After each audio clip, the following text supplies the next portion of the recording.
Radhe Radhe. Welcome to my page Shri ji की रसोई।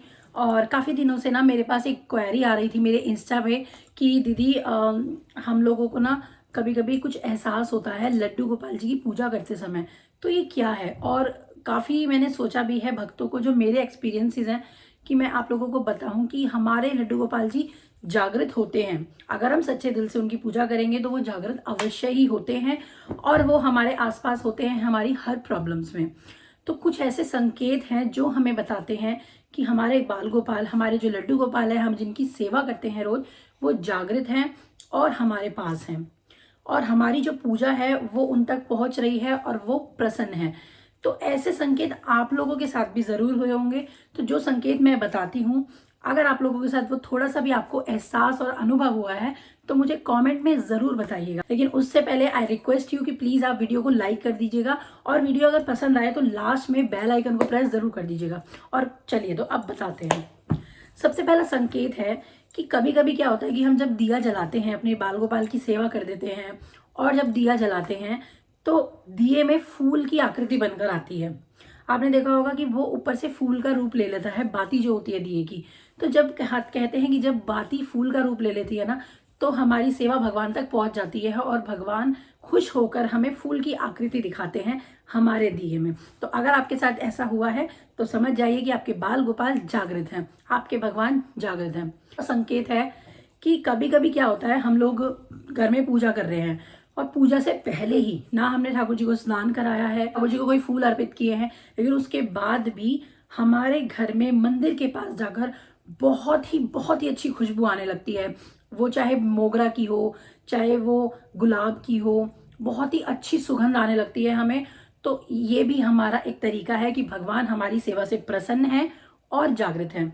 और कभी कभी आपने देखा होगा कि हम अपने बाल गोपाल को सुबह उठाते हैं, उठाने के बाद जब हम उनके पास जाते हैं और उनको स्नान के लिए जब हम उनको उठाते हैं तो उनके अंदर से इतनी खुशबू आती है, इतनी खुशबू आती है। मैं अपनी बताती हूँ कि मैंने पूरी सर्दी उनको इत्र नहीं लगाया है, मैं गर्मी में उनको इत्र लगाती हूँ क्योंकि सर्दियों में पता नहीं होता है कि किस इत्र से उनको ठंड लग जाएगी। इसलिए गर्मियों में जब मैं इत्र लगाती हूँ तो मुझे पता है कि हाँ, उनको इत्र की खुशबू आ रही है। लेकिन सर्दियों में मैंने कोई इत्र नहीं लगाया। लेकिन जब मैं कभी कभी ठाकुर जी को उठाती हूँ ना, और उनके अंदर से इतनी खुशबू आती है, इतनी खुशबू आती है कि मैं सोचती हूँ कि यार ठाकुर जी इतना क्यों महक रहे हैं हमारे, है ना। तो इसका मतलब है कि ठाकुर जी जागृत हैं और आपकी सेवा से बहुत खुश हैं। ये संकेत है कि जब कभी आप पूजा करने बैठो और आप ठाकुर जी को स्नान करा रहे हैं, स्नान कराने के बाद जब आप उनको वस्त्र पहनाने चलेंगे तो हम सारी ज्वेलरी लेकर बैठते हैं, उनकी वस्त्र लेकर बैठते हैं, लेकिन हमारे अंदर से ही मन में आती कि नहीं यार, ये वस्त्र तो बेकार हैं, जो कि हमने ही थोड़ी देर पहले निकाले हैं पहनाने के लिए, कि नहीं यार आज ये वस्त्र नहीं पहनाती हूँ, आज मैं दूसरे वाले वस्त्र पहनाती हूँ। तो ठाकुर जी की इच्छा के अनुसार ऐसा होता है, हमारी इच्छा के अनुसार नहीं। तो हम दूसरी पोशाक उन्हें पहना देते हैं। तो ये ठाकुर जी हमसे चाहते हैं कि हम उन्हें ये वाली पोशाक नहीं, ये वाली पहनाएं। तो इसका मतलब हमारे ठाकुर जी, हमारे बाल गोपाल जागृत हैं। और एक चीज और आपके साथ आपने अनुभव की होगी कि जैसे हम ज्वेलरी लेके बैठेंगे और उनको कैप नहीं पहननी है, या फिर उनको कानों के नहीं पहनने हैं, या फिर कोई माला उनको नहीं पहननी है, तो वो तुरंत ही मिस हो जाती है। सामने से ही आंखों के सामने होगी, पर आंखों के सामने से ओझल हो जाएगी क्योंकि वो ठाकुर जी को नहीं पहननी होती है। तो मैं ऐसे में क्या करती हूँ, जैसे कि उनकी कोई ज्वेलरी मिसिंग हो गई है तो मैं फिर उन्हें कुछ और दूसरी ज्वेलरी पहना देती हूँ, या फिर जैसे हार उनका मिसिंग हो गया तो मैं पहनाती ही नहीं हूँ, उनको तैयार करके मैं पूजा कर देती हूँ। और पूजा करने के तुरंत बाद मुझे वो हार मिल जाता है, लेकिन फिर मैं उनको नहीं पहनाती हूँ। तो ये भी ठाकुर जी की इच्छा से ही होता है। आप लोगों के साथ भी ये ज्वेलरी और कपड़े वाला सिलसिला अवश्य ही हुआ होगा। अगर हुआ है तो कमेंट में जरूर बताइएगा। अब दूसरे संकेत की बात करते हैं। जब आप पूजा कर रहे हो और पूजा करते समय आपके गेट पर कोई गौ माता आ जाए, है ना, तो समझिए कि ठाकुर, आपकी जो सेवा है ना, वो सीधे ठाकुर जी के पास पहुंची है और आशीर्वाद रूप में आपको बताने के लिए कि हाँ, मैं खुश हूँ, प्रसन्न हूँ सेवा से, बाहर गौ माता आ जाती है। कभी कभी क्या होता है, सोचिए कि आप पूजा कर रहे हैं, पूजा करते हुए छोटा सा नन्हा सा किसी का भी बच्चा, इधर वो पड़ोस का हो या कोई भी बच्चा हो छोटा सा, वो आपके घर आ जाए, तो भी समझिए कि बाल गोपाल हमारे जागृत हैं और बहुत ज्यादा खुश हैं। तो ये कुछ संकेत हैं जो हमें बताते हैं कि बाल गोपाल जी बहुत अधिक प्रसन्न है।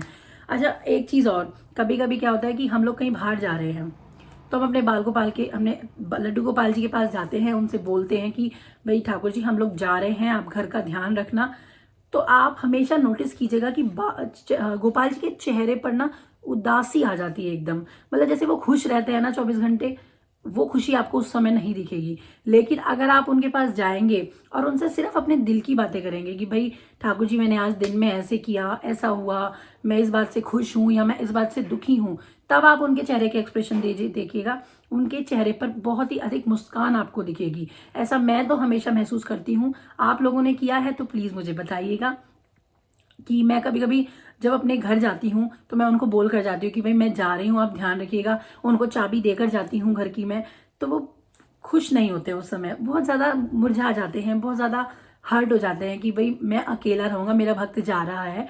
लेकिन जब मैं उनसे बातें करती हूँ, उनसे कुछ शेयर करती हूँ या उनको बोलती हूँ कि ठाकुर जी मैं आज आपके लिए न्यू पोशाक लाई हूँ, या मैं आज आपके लिए ये लाई हूँ या ये लाई हूँ, तो वो बहुत खुश हो जाते हैं। उनके चेहरे पर एक हंसी का स्माइल, एक प्यारी सी स्माइल आपको ज़रूर देखने को मिलेगी।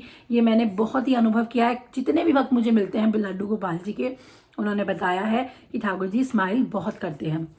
अच्छा, कब जैसे हम उनका बर्थडे सेलिब्रेट करते हैं तो जब हम उनके सामने जाकर उनको हैप्पी बर्थडे बोलते हैं और उनका केक वेक कट करते हैं ना, तब भी वो बहुत ही मुस्कुराते हैं। जन्माष्टमी पर तो वो दूध भी पीते हैं। और एक फॉर्मूला मैं आपको बताती हूँ जिससे आपको पता चल जाएगा कि बाल गोपाल आपके साथ हैं और जागृत हैं। ये फॉर्मूला बहुत ही ज़्यादा सीक्रेटिव फॉर्मूला है, लेकिन मैं हमेशा करती हूँ।